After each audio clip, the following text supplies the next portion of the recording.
Welcome to MTC vlog. നമ്മുടെ Georgian family ടൂറിൻ്റെ 3ാമത്തെ എപ്പിസോഡാണിത്. ബാക്കി 2 എപ്പിസോഡ് നിങ്ങൾ കണ്ട് സപ്പോർട്ട് ചെയ്തിട്ടുണ്ട്. കാണാത്തവരൊന്ന് കാണണം. ഞാൻ എൻ്റെ ഡിസ്ക്രിപ്ഷനിൽ എൻ്റെ ലിങ്ക് കൊടുത്തേക്കാം. ഇന്ന് നമ്മൾ പോകുന്നത് ക്രോണിക്കിൾ ഓഫ് ജോർജിയ കാണാൻ വേണ്ടിയാണ്. കണ്ട അങ്ങ് ദൂരെ ആ മലയുടെ മുകളിലൊരു ബോക്സ് പോലെ കണ്ട, അതാണ് ക്രോണിക്കിൾ ഓഫ് ജോർജിയ.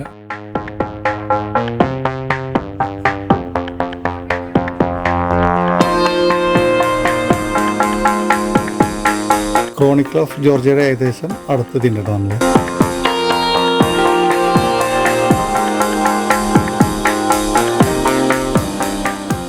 അങ്ങനെ നമ്മൾ ക്രോണിക്കിൾ ഓഫ് ജോർജിയയുടെ പാർക്കിംഗ് ഏരിയയിൽ എത്തിയിട്ടുണ്ട്.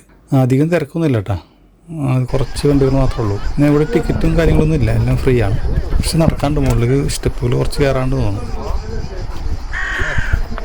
ഒരു കാക്കയുടെ കരച്ചിൽ കേട്ടിട്ടേ അതൊരു ജോർജിയൻ കാക്കനെ കാണാമല്ലോ എന്ന് ഓർത്തിട്ട് നോക്കിയതാണ് കേട്ടോ.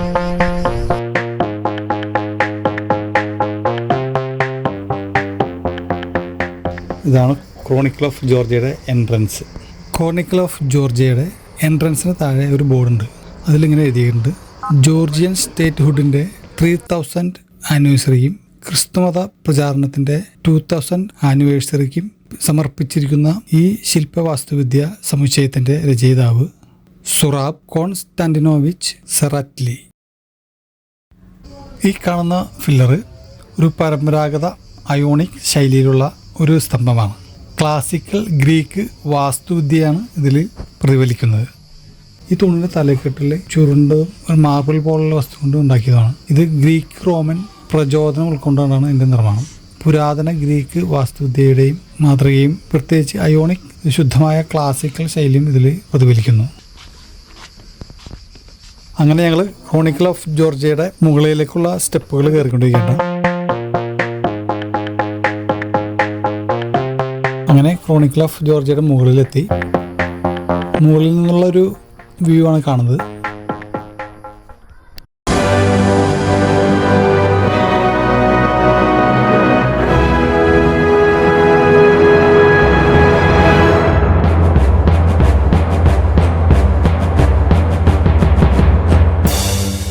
ഈ എഴുതിയിരിക്കുന്നത് ജോർജിയൻ ലിപിയാണ്. ജോർജിയ രാജ്യത്തിൻ്റെ ഔദ്യോഗിക ഭാഷയായ ജോർജിയൻ ഭാഷ എഴുതുവാൻ ഇത് ഉപയോഗിക്കുന്നു. 3 ജോർജിയൻ ലിപികളിൽ ഏറ്റവും സാധാരണയായി ഉപയോഗിക്കുന്ന മുഖൈദ്രുലി എന്ന ലിപിയായിരിക്കാം ഇത്. ക്രോണിക്കിൾ ഓഫ് ജോർജിയയുടെ കുറച്ച് ഹിസ്റ്ററി ഞാൻ പറയാം. ദി ക്രോണിക്കിൾ ഓഫ് ജോർജിയ അല്ലെങ്കിൽ ഹിസ്റ്ററി മെമ്മോറിയൽ ഓഫ് ജോർജിയ ടിബിലിസിയുടെ വടക്കൻ ഭാഗത്തുള്ള കെനി പർവ്വതത്തിൽ സ്ഥാപിച്ചിരിക്കുന്ന ഒരു വലിയ വെങ്കല ചെമ്പ് കല്ല് ശില്പമാണ് ദി ക്രോണിക്കിൾ ഓഫ് ജോർജിയ. നഗരത്തിലെ ഏറ്റവും വലിയ മനുഷ്യനിർമ്മിത ജലസംഭരണിയായ ടിബിലിസി കടലിന് നേരെ മുകളിലാണ് ഇത് സ്ഥിതി ചെയ്യുന്നത്. 1985 ശില്പിയായ സുറാബ് കോൺസ്റ്റാന്റിനോവിച്ച് സെറാറ്റ്ലിയാണ് ഇത് നിർമ്മിച്ചതെങ്കിലും ഒരിക്കലും പൂർണ്ണമായും ഇത് പൂർത്തീകരിക്കപ്പെട്ടിട്ടില്ല. 30 മുതൽ 35 മീറ്റർ വരെ ഉയരമുള്ള 16 തൂണുകൾ ഇവിടെയുണ്ട്. മുകളിലെ പകുതിയിൽ രാജാക്കന്മാർ, രാജ്ഞികൾ, വീരന്മാർ എന്നിവരെ കാണാം. താഴത്തെ ഭാഗം ക്രിസ്തുവിൻ്റെ ജീവിതത്തിലെ കഥകൾ ചിത്രീകരിക്കുന്നു. ഇതുകൂടാതെ ജോർജിയയിലേക്ക് ആദ്യമായി ക്രിസ്തുമതം കൊണ്ടുവന്ന സെന്റ് നീനോയുടെ ഒരു മുന്തിരിക്കുരിശും ഒരു ചാപ്പലും ഇവിടെയുണ്ട്. ജോർജിയയുടെ ഹിസ്റ്ററിയെക്കുറിച്ച് ദി ക്രോണിക്കിൾ ഓഫ് ജോർജിയ വിശദമായി രേഖപ്പെടുത്തുന്നു. പാലിയോലിത്തിക് കാലഘട്ടം മുതൽ ഹോമോ ഇറക്ടക്സ് ജോർജിയയിൽ ഉണ്ടായിരുന്നു എന്ന് പറയപ്പെടുന്നു. ഹോമോ ഇറക്ടക്സ് എന്ന് പറയുന്നത് ഏകദേശം 2 ദശലക്ഷം വർഷങ്ങൾ നീണ്ടുനിന്ന വംശനാശം സംഭവിച്ച ഒരു പുരാതന മനുഷ്യ ഇനമാണ് ഹോമോ ഇറക്ടക്സ്.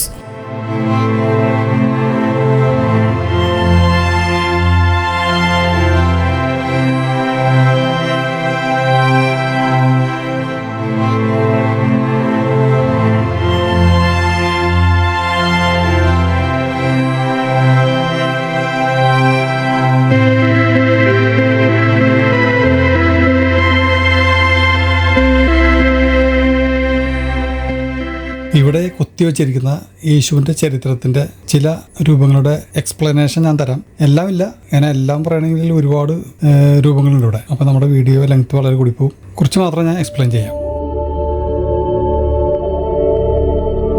ഉണ്ണിയേശുവിൻ്റെ ജനനത്തെ സൂചിപ്പിക്കുന്ന ഒരു ശില്പമാണിത്.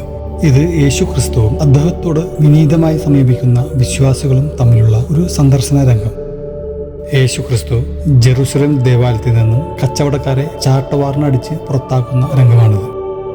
ഈ ശില്പം ക്രിസ്തുമത വിശ്വാസം, പുരാതന ജോർജിയൻ കല എന്നിവയെ പ്രതിനിധീകരിക്കുന്നു. ഇത് കർത്താവായ യേശു ക്രിസ്തു മരിച്ച ലാസറിനെ ഉയർത്തെഴുന്നേൽപ്പിച്ച് അവർ കച്ചകൾ അഴിച്ചുമാറ്റുന്ന ഒരു രംഗമാണിത്. യേശു ക്രിസ്തു കടലിനു മീതെ നടക്കുന്ന ഒരു രംഗം. യേശു ക്രിസ്തു വെള്ളത്തിന് മീതെ നടന്നു വരുന്നത് കണ്ട് പത്രോസ് വെള്ളത്തിലേക്ക് എടുത്ത് ചാടുന്ന ഒരു രംഗം. യേശു ക്രിസ്തു ഒരു ബധിരനെ തൊട്ട് സുഖപ്പെടുത്തുന്നു.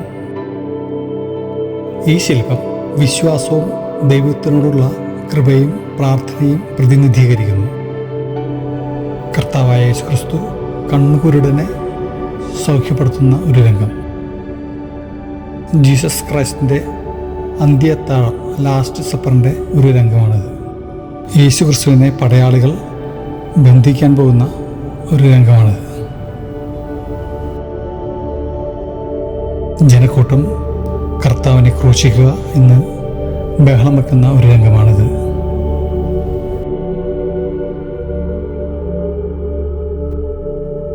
കർത്താവായ യേശു ക്രിസ്തു കുരിശും ചുമന്നുകൊണ്ട് കാൽവരി മലയിലേക്ക് പോകുന്ന ഒരു ശില്പമാണിത്.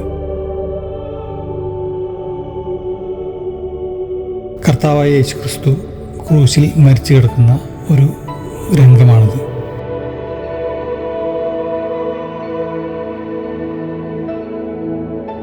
ക്രൂശിൽ കിടന്ന് മരിച്ച യേശുവിനെ ക്രൂശിൽ നിന്നും താഴെ ഇറക്കുന്ന ഒരു രംഗമാണിത്. ഇപ്പോൾ നമ്മൾ ക്രോണിക്കിൾ ഓഫ് ജോർജിയയുടെ ബാക്ക് സൈഡിലാണ് നിൽക്കുന്നത്. ഇതാണ് ഞാൻ നേരത്തെ പറഞ്ഞ സെയിൻറ്റ് നീനോയുടെ ചാപ്പൽ. ഈ ചാപ്പൽ ഇപ്പോൾ ക്ലോസ് ചെയ്തേക്കാണ്. അതുകൊണ്ട് നമുക്ക് ചാപ്പലിൻ്റെ ഉള്ളിൽ കയറാൻ പറ്റില്ല. ഈ ചാപ്പലിലും വളരെ ഭംഗിയായി തന്നെ ഡിസൈൻ വർക്കുകളുണ്ട്. ഇവിടെ നിന്നും തിബിലിസി പട്ടണത്തിൻ്റെ നല്ലൊരു വ്യൂ കാണാൻ പറ്റും കേട്ടോ. ഇത് ക്രോണിക്കിൾ ഓഫ് ജോർജിയയുടെ സൈഡിൽ 2 ബിൽഡിംഗ് ഉണ്ട്. ആ ബിൽഡിങ്ങിൻ്റെ മുകളിൽ നമുക്ക് കയറി ചെല്ലാം. ക്രോണിക്കിൾ ഓഫ് ജോർജിയയുടെ സൈഡിൽ നിന്നുള്ള വ്യൂ ആണ് നമ്മളിപ്പോൾ കണ്ടുകൊണ്ടിരിക്കുന്നത്.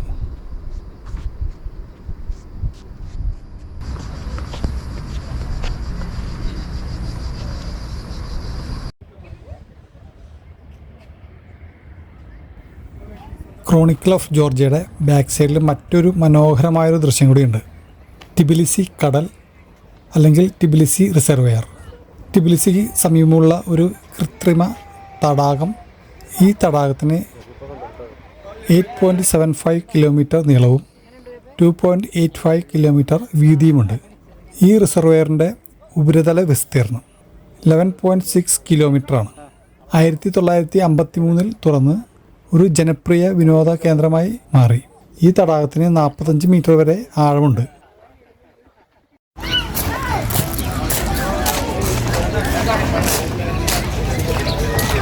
ക്രോണിക്കിൾ ഓഫ് ജോർജിയയുടെ താഴെയുള്ള തടാകത്തിൻ്റെ തീരത്തേക്ക് ഞങ്ങൾ ഇന്ന് വന്നിട്ടാ. ഇവിടുത്തെ ആക്ടിവിറ്റീസൊക്കെ ഒന്ന് കാണാൻ വേണ്ടി ഇന്ന് വന്നേക്കാണ് കേട്ടോ.